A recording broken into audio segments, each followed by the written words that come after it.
কালকে আরিফের পাপার ছুটি ছিল, তো কালকে কোথায় কোথায় গেলাম, কী কী করলাম, সব কিছু আজকে আপনাদের সাথে শেয়ার করব। হ্যালো এভরিওয়ান, আসসালামু আলাইকুম। কেমন আছেন সবাই? আশা করছি সবাই ভালো আছেন। আমিও আল্লাহর রহমতে ভালো আছি। ফুল ভিডিওটি দেখার অনুরোধ রইল সবার। তো কালকে আরিফের পাপার ছুটি ছিল, তো আরিফের পাপা আর আমি আরিফ কোথায় কোথায় ঘুরতে গেলাম, কী কী করলাম। তো ফার্স্ট এই তো রেডি টেডি হয়ে একটু বাইরের দিকে বের হয়ে গেলাম। তো প্রথমেই আমরা চলে যাব হসপিটালে। আমার একটু অসুবিধা আছে, তো এর জন্য একটু ডাক্তার দেখাতে যাব। তো আরিফ আর তার পাপা একটু আগেই বের হয়ে গিয়েছেন, আর ফার্স্ট থেকে ভিডিও ধরতে পারি নাই, তাই রাস্তাতে যাওয়ার পর আমি একটু ভিডিও ধরে নিলাম। তারপরেই তো রাস্তা ক্রস করার সময় আরও একটু ভিডিওটা ধরলাম, আর ওরা দুজনেরও ধরে নিলাম। আর তারপর এই তো রাস্তা ক্রস করার জন্য একটু দাঁড়িয়ে আছি। তারপর রাস্তাটা ক্রস করেই তো হসপিটালে ঢুকে পড়েছি। অ্যাপয়েন্টমেন্ট ছিল প্রায় 11:30টার সময়।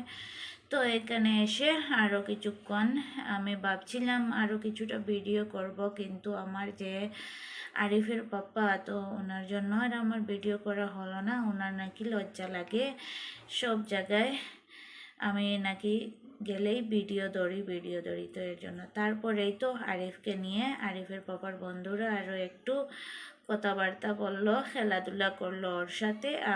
আমি ভিডিওটা ধরতেই ভুলে গিয়েছি, আর একটু বয়ে বয়ে ভিডিওটা ধরেছি। আরিফের পাপা দেখলেই একটু আমাকে বকাবকি করবে, যে জায়গায় যাই সে জায়গায় আমি ভিডিও ধরে নিই। তো যাই হোক, অনেকজন এসে আরিফের সাথে একটু দুষ্টুমি করলো, আর ওকে নাকি সবার ভালো লাগে। তারপরে একটু ডাক্তার দেখিয়ে ডাক্তার ব্লাড টেস্ট দিয়েছিল, তো ব্লাড টেস্টের জন্য নাকি টোকেন নিতে হয়। তো এখানে একটা সিস্টেম আছে, তো সিস্টেম থেকে টোকেন নিয়ে এই তো ব্লাড টেস্টের জন্য চলে গেলাম। তারপর এই তো এইখানে একটা রুম, পাশেরতে আর একটা রুম, এই দুইটাতেই ব্লাড টেস্ট করা হয়। তো যাই হোক, ব্লাড টেস্ট করে সব কিছু শেষ করে আমরা বাইরের দিকে চলে এলাম, আর এখন বাসায় চলে যাব। তো এর জন্য আবারও আরিফের পাপার বন্ধুরা আরিফকে নিয়ে আরও একটু দুষ্টুমি করলো। ওর সাথে দুষ্টুমি করতে নাকি ভালো লাগে। তারপরেই তো চলে আসছি বাইরের দিকে। বাইরে আরও একজন ছিল, সেও আরও কিছু সময় দুষ্টুমি করলো।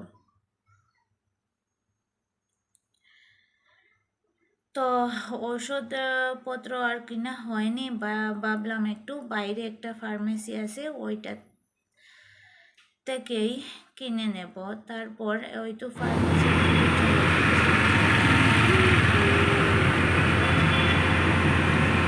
আর ওইখানে একটা মেশিন ছিল, ওইটা ভাবলাম একটু ভিডিও করে মেট্রো স্টেশন থেকে। আর মেট্রো স্টেশনের জন্য এখানে একটা কাজ চলছে, ভাবলাম আরে একটু ভিডিও করে নিই। এইদিকে বাবা ছেলে দুজনই আমাকে ফেলেই চলে গেল। তো চলে যাচ্ছে, তারপর এসেছে এই ফার্মেসিতে আসার পর এই তো দেখেন আমার ছেলেটার কিন্তু একটা ফোঁটা দিয়েছিলাম কালো, ওইটা কিন্তু পুরো হাত দিয়ে মেখে নিয়েছে। তারপর ওষুধপত্র কিনে বাসায় চলে আসছি। বাসায় চলে এসে আরও কিছুক্ষণ পর আবার বেরিয়ে পড়লাম, মা, ছেলের বাবা। তো এখানে একটা ফলের দোকানে এসে ফল কিনছি। তারপর চলে এসেছি আমার ভাইয়ের বাসাতে আসার পর এই তো ভিডিও ধরতে আবারও ভুলে গেলাম। তারপর এই তো ভাইয়ের মেয়ে আমার ছেলে দুষ্টুমি করলো। তারপর কিছুক্ষণ পর খাওয়া দাওয়া করে নিলাম। আর এই তো এটা তো আর নিজের দেশ না, অন্য দেশে, তো এর জন্য এরকম একটু অন্যরকমভাবে খাওয়া দাওয়া করলাম, নিচেই বসে, ফ্লোরে বসে। তারপর রাত হয়ে গেল। তারপর বাসায় চলে আসার জন্য রওনা দিচ্ছি একটা অটো করে, আর ভাবলাম আরও একটু ভিডিও ধরে নেই। তো আরও একটু অনেক ট্রাফিক ছিল, জ্যাম ছিল। তারপর ফাইনালি চলে আসলাম বাসাতে। এখানেই শেষ করলাম। আল্লাহ হাফেজ।